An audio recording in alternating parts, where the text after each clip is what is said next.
Hai teman-teman, di video kali ini kita akan mempelajari medical knowledge tentang virus.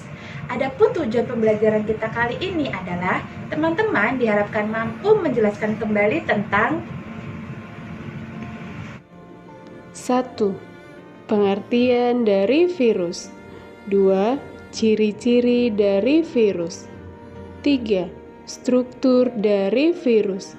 4. Reproduksi dari virus. 5. Perbedaan virus dan bakteri.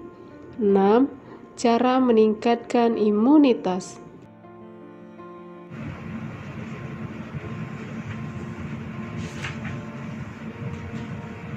Disimak dan dipahami ya materi training medical knowledge berikut ini.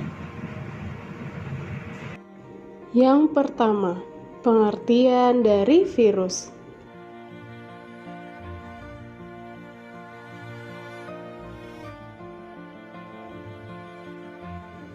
Virus berasal dari bahasa Latin virion, artinya racun.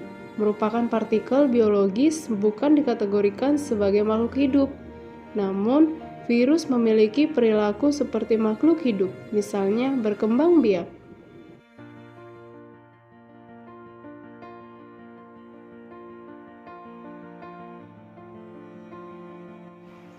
Virus ada di mana-mana. Apakah itu virus? Virus adalah suatu jasad renik yang berukuran sangat kecil. Jika bakteri memiliki mata, mereka juga tidak dapat melihatnya.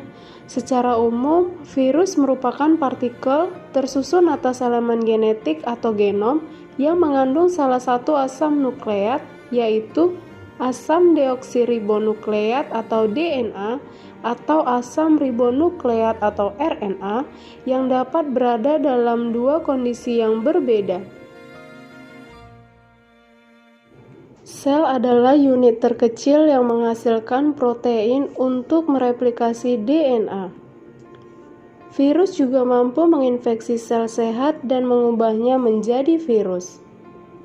Kemudian sel akan mereplikasi DNA-nya dan menggunakannya untuk membuat protein tanpa sel, bahkan menghasilkan cangkang protein viral yang isinya DNA virus, secara efektif membuat salinan virus.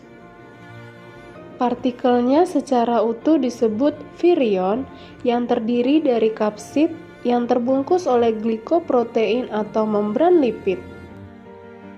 Yang kedua, ciri-ciri dari virus.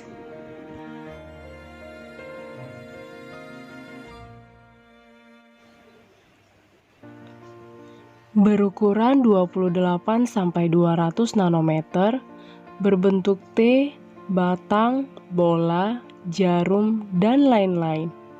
Merupakan organisme non-seluler, bersifat parasit obligat atau hidupnya sangat tergantung pada inang, hanya memiliki bahan inti berupa DNA atau RNA, tubuhnya dilindungi oleh kapsid.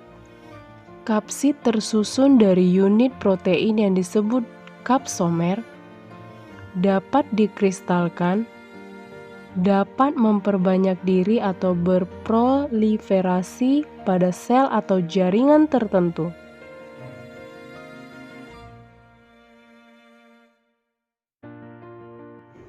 Yang ketiga, struktur dari virus.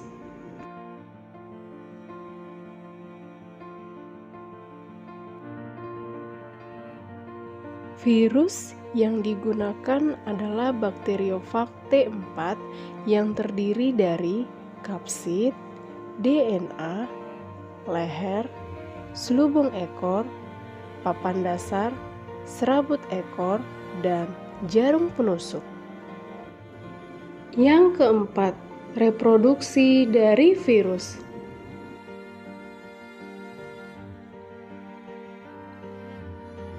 Di dalam tubuh terdapat beberapa sel.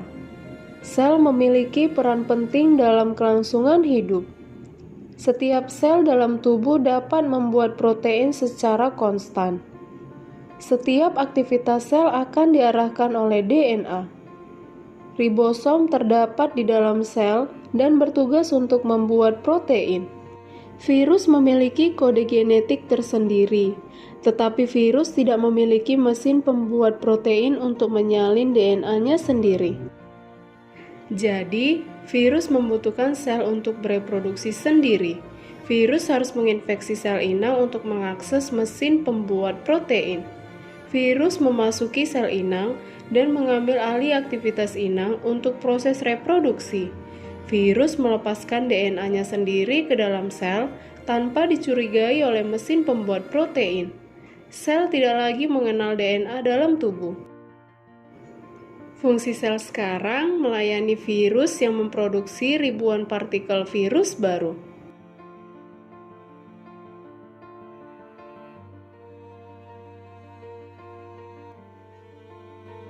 Berikut ini adalah contoh-contoh dari virus. 1. Rhinovirus. 2. Polio. 3. Aichi virus. 4. Influenza. 5. HIV atau Human Immunodeficiency Virus. 6. Coronavirus. 7. Rabies virus. 8. Escherichia virus T4. 9. Smallpox virus. 10. Measles virus atau Rubeola. 11. Ebola virus.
Yang kelima, perbedaan virus dan bakteri.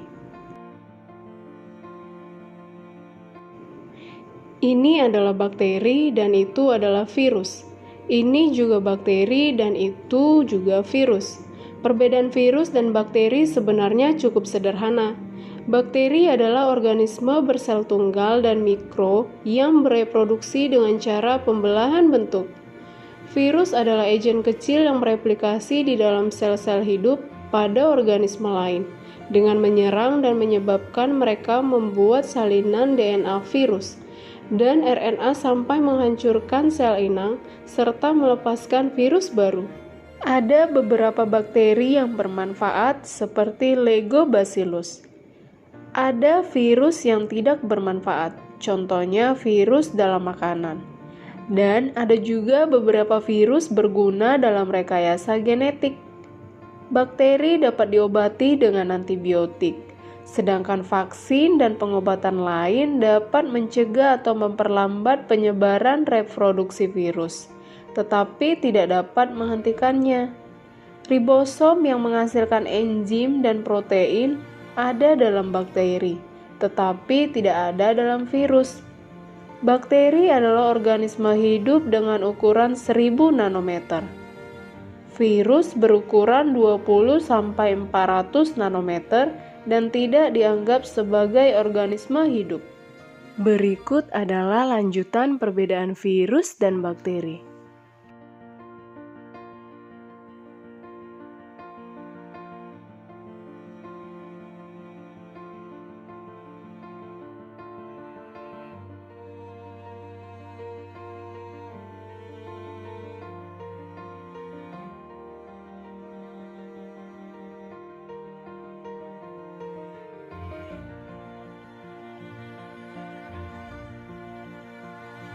Yang keenam, cara meningkatkan imunitas.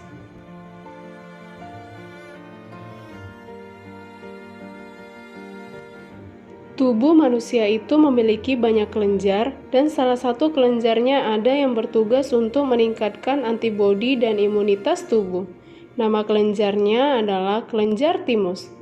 Kelenjar timus ada di bagian dada. Lalu, bagaimana cara meningkatkan imunitas? Cukup mudah. Yang pertama, dengan jari-jari tangan kanan dan kiri untuk mengetuk kelenjar timus selama 5-15 menit. Ini bisa dilakukan kapan saja, bahkan semakin rutin dilakukan, maka semakin bagus untuk tubuh.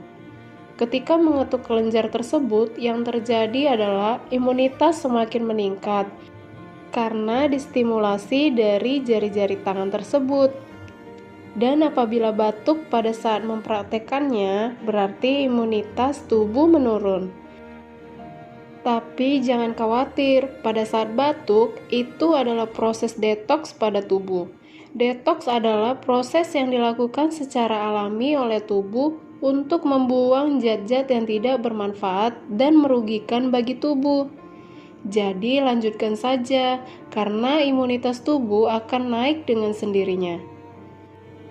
Seluruh sel memiliki medan listrik, dan setiap sel memiliki 70-90 mV dengan mengetuk tubuh di bagian meridian.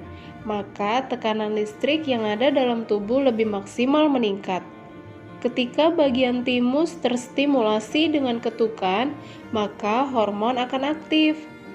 Yang kedua, gosokkan kedua tangan hingga panas.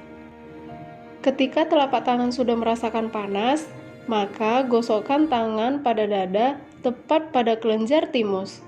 Dengan kedua cara tersebut, maka imunitas dan antibodi akan meningkat dengan sendirinya secara otomatis.